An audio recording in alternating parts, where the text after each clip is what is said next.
Hey everyone, it's Lindsay from Just the Worsted, and today I want to show you some special stitches from my latest book, Tunisian Crochet Wardrobe. So without further ado, let's begin.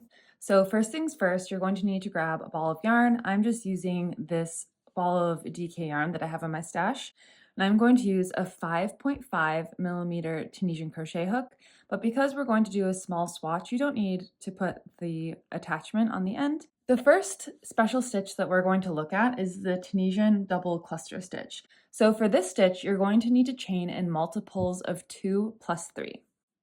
So let's go ahead and do that. You can chain as many as you want. I'll chain 13.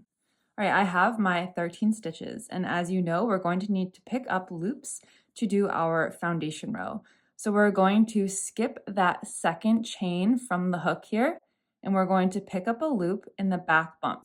So the first loop on your hook always counts as the first stitch. So I have 1, 2, 3, 4, 5, 6, 7,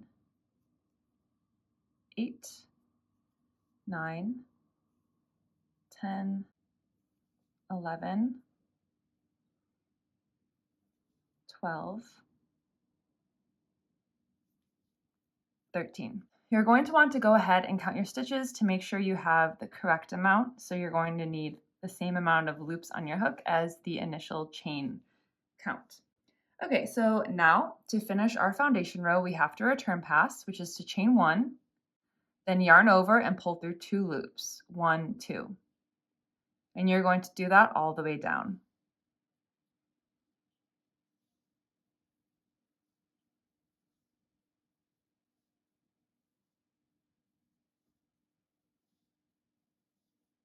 Now let's get into our Tunisian double stitch cluster. When we begin our row, we're going to chain 1 because the Tunisian double stitch cluster is a little taller than other stitches. So let's go ahead, yarn over and pull through that loop. So chain 1. And now in our first stitch here, we're going to yarn over, and then we're going to insert our hook as if we're doing a Tunisian knit stitch. So the Tunisian knit stitch goes between the front and the back bar. So we're going to do that by inserting our hook between the front and the back bar, yarn over and pull up a loop. Okay, so now we have 3 loops on our hook. So now we're going to yarn over and pull through 2 loops. So 1, 2, and now we have 2 loops on our hook. So we're going to do that whole sequence once more. So let's yarn over, insert our hook as if we're doing a knit stitch, yarn over, pull up a loop. Now we have 4 loops on our hook, and we're going to yarn over and pull through those first two loops, 1, 2, and we have 3 loops on our hook. So now to close the cluster, which are the 2 stitches here, we're going to yarn over and pull through 2. So those 2 clusters become 1 stitch when we close it off there. And so if you want to, you can do that in the next stitch. So let's do that. So we're going to yarn over, insert your hook as if you're doing a Tunisian knit stitch, yarn over, pull up a loop, yarn over, and pull through 2. Okay, and again, let's do that sequence once more in that same stitch. So yarn over, insert your hook, yarn over, pull up a loop, yarn over, pull through 2, and now to close that cluster, we're going to yarn over and pull through 2. Okay, let's do that once more together. Let's do this once more into the next stitch. So we're going to yarn over, insert our hook into that next stitch like we're doing a knit stitch, yarn over, pull up a loop, yarn over and pull through 2 loops. And let's do that exact sequence again. Yarn over, insert your hook into the stitch like a knit stitch, yarn over, pull up a loop, yarn over, pull through 2 loops.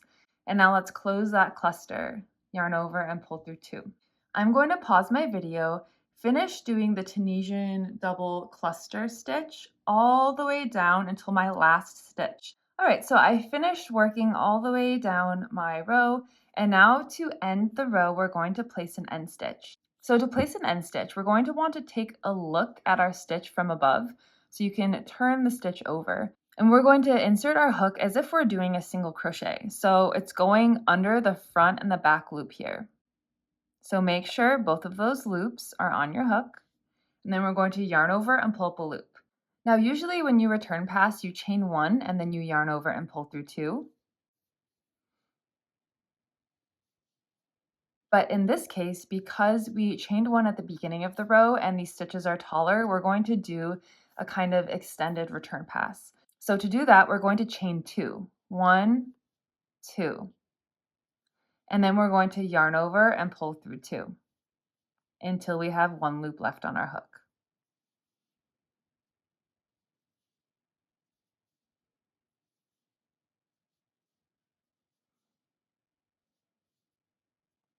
Now in the solstice slipover, you'll find the Tunisian double stitch cluster every other stitch. So let's take a look at how we can do that.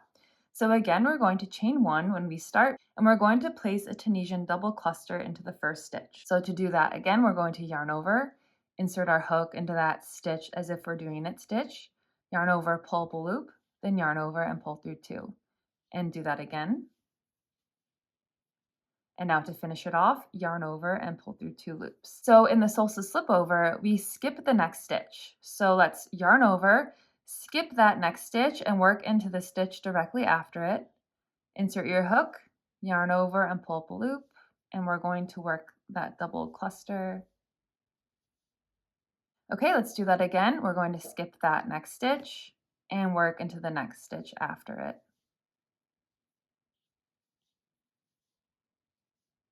So you're going to have a gap between your stitches here. And now I'm going to just finish my row. You can follow along or pause your video.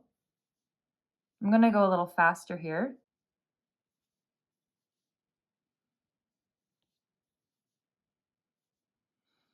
Okay, we have 3 stitches left, our next 2 stitches and our end stitch. I'm going to skip that next stitch and work a Tunisian double cluster into this last stitch before the end stitch.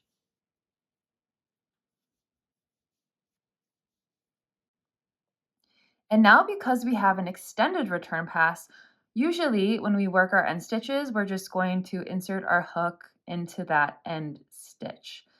But with extended Tunisian return pass, you can see that you have 2 end stitches here now. So we're going to insert our hook into the top, kind of like a chain 2. And then we're going to yarn over, pull up a loop, chain 2, and now we're going to need to do a special extended Tunisian return pass. So we're going to yarn over and pull through 2. And because we skipped a stitch here, we're going to have to make up for our stitch count on our hook by chaining 1. Then yarn over, pull through 2, chain 1. Yarn over, pull through 2, chain 1. Yarn over, pull through 2, chain 1. And we're going to keep doing that all the way down until we have 3 loops left on our hook. So I have 3 loops left. 1, 2, 3. So we're going to yarn over and pull through 2 twice. And that is how we finish that special extended return pass. And now for our next stitch, we're going to look at the extended Tunisian simple stitch 2 together, aka the Knitlings stitch. So for this, you have to chain in multiples of 2. So let's chain 10. And again, we need to do our foundation row. So we're going to turn our chain around, skip that first chain, and then the second chain from the hook. We're going to start picking up loops in the back bump. And let's work a regular return pass. So chain 1, and then yarn over and pull through 2 until you have 1 loop left.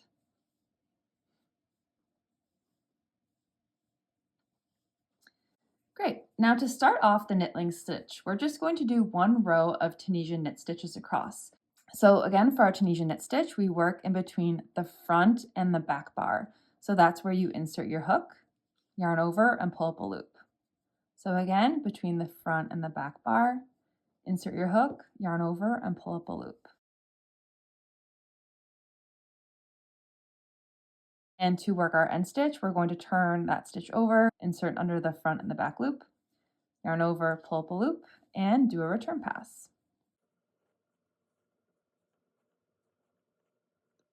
Now we're going to begin the beautiful Knitlings stitch. So to do that, we're going to first work 2 stitches together, and we're going to insert our hook under the front bars so we can see the front and the back. we're just going under the front here, and we're going to insert into the next 2 stitches to decrease them together.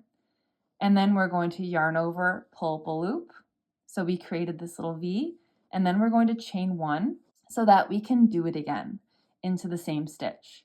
So insert your hook under the front bars of these 2 stitches, yarn over, pull up a loop, and then chain 1. Okay, so here we did decrease the 2 stitches together, which made this V here, but we evened out our stitch count by making the extended stitches on the top. So even though we decreased, we still have 2 stitches. So again, into the next 2 stitches, we're going to insert our hook under the front bars, yarn over, pull up a loop, and then chain 1. So we only have 1 stitch here, so we need to do it again to even out the stitch count. So insert your hook under the front bars, yarn over, pull up a loop, and then chain 1. And we're starting to have this really pretty delicate looking stitch, which is the knitling stitch. Okay, so again, we're going to insert our hook under the front 2 bars, yarn over, pull up a loop, chain 1. Insert under the front 2 bars, yarn over, pull up a loop, and chain 1. Okay, now we have 3 stitches left, our end stitch and the next 2 stitches.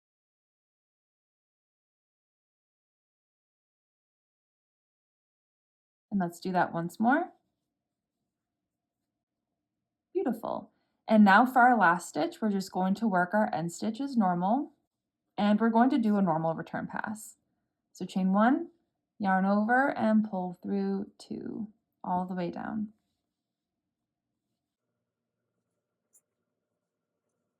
But now you can keep doing rows of knitling stitches if you want, but I like to do 1 row of knit stitch in between so you can really see the definition of this beautiful stitch. And it creates kind of like an eyelet stitch, and it's just so beautiful.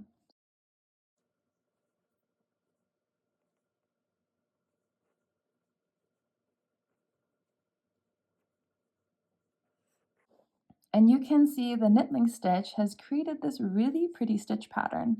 For the honeycomb stitch, we're just going to be using the Tunisian simple stitch and the Tunisian purl stitch, and we're going to be alternating between those stitches to make a really pretty honeycomb-esque stitch pattern.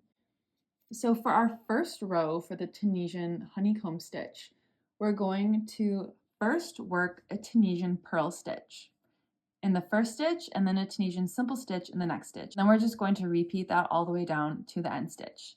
When we're working the Tunisian purl stitch, the first step is to take your working yarn, which is the yarn in your opposite hand from your crochet hook, and you're going to put it in front of your hook, like so. And when it's in front of your hook, I like to keep my forefinger here to keep the yarn steady. You're going to insert your hook into the front bar of that stitch. Okay, so this is what it looks like. And now we're going to take the working yarn, bring it around the back of your hook, like so. Then you're going to yarn over and pull up a loop. And you just made your purl stitch. And now for our next stitch, we're going to do our Tunisian simple stitch, which is the most simple one, inserting your hook under the front bar. Yarn over and pull up a loop. Now let's do our purl stitch again. We're going to bring our working yarn in front of our hook. So we're technically yarning under, and then we're going to insert your hook under the front bar. Now let's bring your working yarn back around to the back of your hook, yarn over, pull up a loop. Now we'll do our Tunisian simple stitch.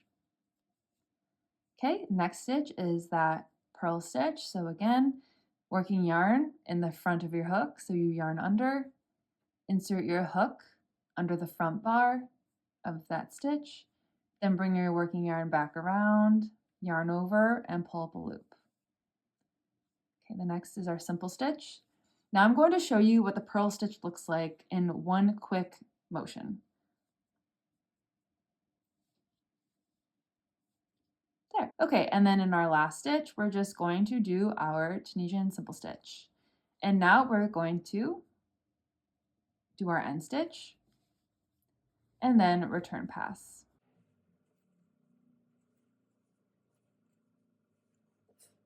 And so for row 2 of the honeycomb stitch, we're going to use those same 2 stitches, but we're going to alternate them. So row 1, we started with the purl stitch, simple stitch.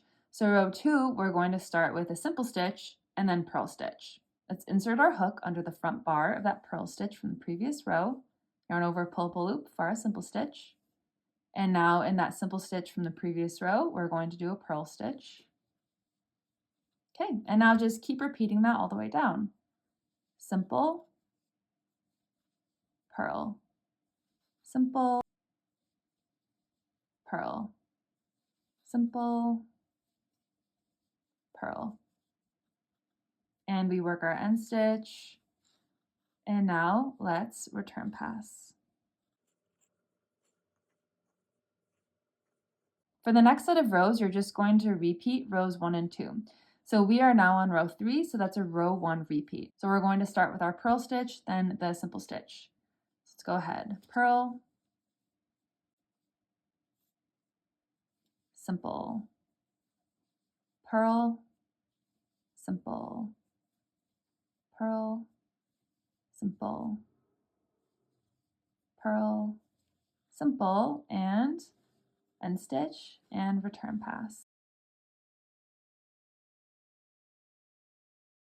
Okay, you can start to see it forming. It's so lovely. Now let's do another row. Now we're on row 4, so it's going to be the row 2 repeat, which you start with your simple stitch, then your purl, simple, purl, simple, purl, simple, purl, and your end stitch.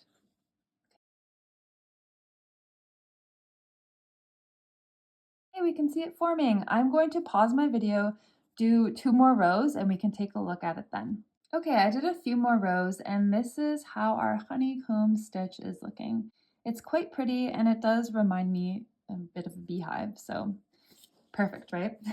Thanks so much for joining me today, and I hope you had a lot of fun learning something new. All right, bye!